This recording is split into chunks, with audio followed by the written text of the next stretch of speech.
Assalamualaikum warahmatullahi wabarakatuh. Halo, perkenalkan nama saya Pezi Sonia dengan NPM A1J021018. Saya berasal dari Prodi Pendidikan Nonformal Universitas Bengkulu dengan mata kuliah Pengelolaan Pendidikan yang diampu oleh Bapak Dr. Muhammad Kristiawan MPD. Baiklah, video kali ini saya akan membahas tentang budaya organisasi sekolah efektif. Baiklah, pembahasan yang pertama ada konsep budaya organisasi sekolah efektif.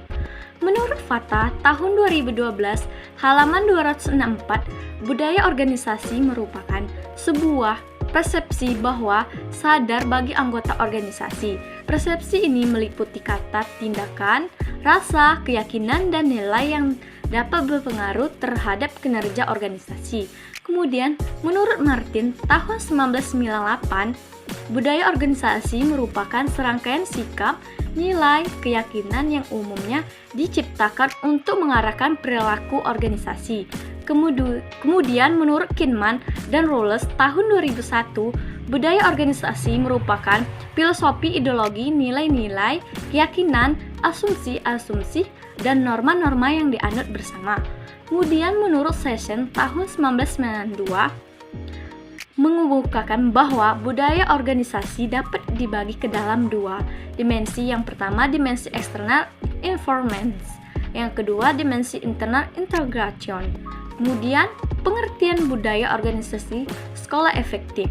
Budaya organisasi sekolah efektif merupakan nilai-nilai dan norma-norma yang dianut dan dijalankan oleh setiap orang yang diinginkan sekolah dalam memberdayakan setiap komponen yang ada di sekolah, baik secara internal maupun eksternal, serta adanya pengelolaan yang baik dalam rangka mencapai visi, misi, dan tujuan sekolah secara efektif dan efisien.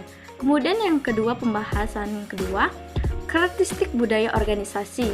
Menurut Susanto tahun 2012, halaman 245, karakteristik budaya organisasi ada 10, yaitu yang pertama inisiatif individu, yang kedua toleransi terhadap resiko, yang ketiga pengarahan, yang keempat integrasi, yang kelima dukungan manajemen, yang keenam pengawasan, yang ketujuh identitas, yang kelapan sistem penghargaan, yang kesembilan toleransi terhadap konflik, yang kesepuluh pola komunikasi. Kemudian menurut Rahmawati tahun 2004 halaman 72, terdapat 7 karakteristik budaya organisasi. Yang pertama, inovasi dan pengambilan keputusan. Yang kedua, perhatian kerincian. Yang ketiga, orientasi hasil.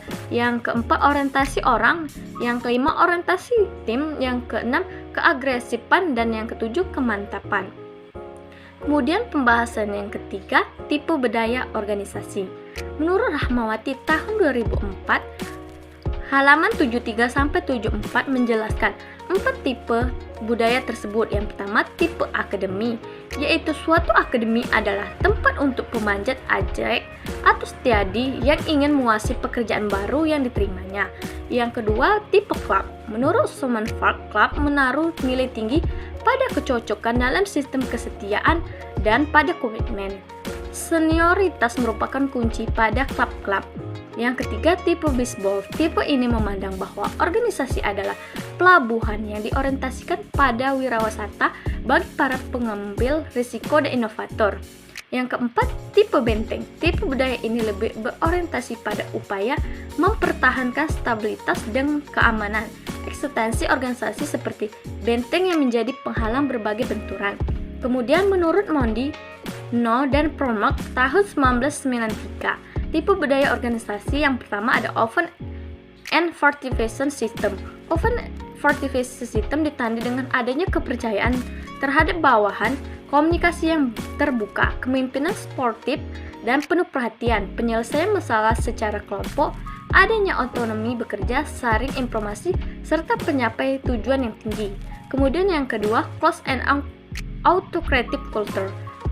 Ditandai dengan adanya pencapaian tujuan tinggi, namun pencapaian tersebut mungkin lebih dinyatakan dan dipaksakan pada organisasi dengan pemimpin yang otoritaris dan kuat.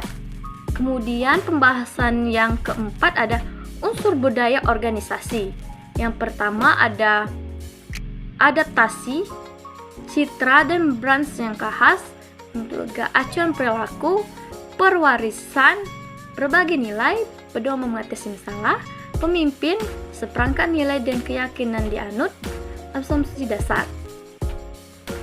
Kemudian yang kelima ada fungsi budaya organisasi. Menurut Fata tahun 2012, halaman 247, budaya organisasi mempunyai beberapa fungsi. Yang pertama, memberikan identitas organisasi anggotanya. Yang kedua, memudahkan komitmen kolektif, mempromosikan stabilitas sistem sosial. Yang ketiga, membentuk perilaku dan membantu manajer merasakan keberadaannya. Kemudian menurut Hikmat tahun 2009, halaman 228, fungsi budaya organisasi yang pertama ada pembeda dari organisasi lain. Yang kedua, identitas anggota seluruh organisasi. Yang ketiga, komitmen anggota di atas kepentingan bersama. Yang keempat, perekat sosial dengan menyediakan standar yang anggota harus lakukan dan dikatakan. Yang kelima, serta mekanisme kontrol yang membentuk perilaku anggota. Kemudian menurut Rahmawati tahun 2004 halaman 77 yang terdiri atas yang pertama, budaya mempunyai peran menetapkan tapal atas. Artinya budaya menciptakan pembedaan yang jelas antara satu organisasi dengan organisasi yang lainnya. Kemudian budaya yang kedua, budaya membawa suatu rasa identitas bagi anggota-anggota organisasinya. Yang ketiga, budaya mempermudah timbulnya komitmen pada suatu yang lebih luas daripada kepentingan diri individual seseorang. Yang keempat, budaya itu meningkatkan kemantapan sistem sosial. Yang kelima, sebagai mekanisme pembuat makna dan kendali yang memadu dan membentuk sikap serta perilaku pada karyawannya. Yang keenam, ciri-ciri budaya organisasi sekolah efektif. Yang pertama, adanya kerjasama sangat diperlukan di dalam sekolah karena visi misi dan tujuan dari sekolah akan tercapai apabila adanya kerjasama yang baik antara semua pihak yang ada di sekolah, baik itu pihak internal maupun pihak eksternal. Yang kedua, adanya rasa saling percaya harus memiliki setiap orang di dalam organisasi. Yang ketiga, adanya sikap keterbukaan atau transversasi sekolah harus memiliki sikap terbuka baik di dalam mempromosikan sekolah, di dalam budgeting sekolah maupun terhadap pengaruh dari luar. Itulah pembahasan dari saya. Apabila banyak terdapat kesalahan, saya mohon maaf. Saya akhiri dengan wassalamualaikum warahmatullahi wabarakatuh.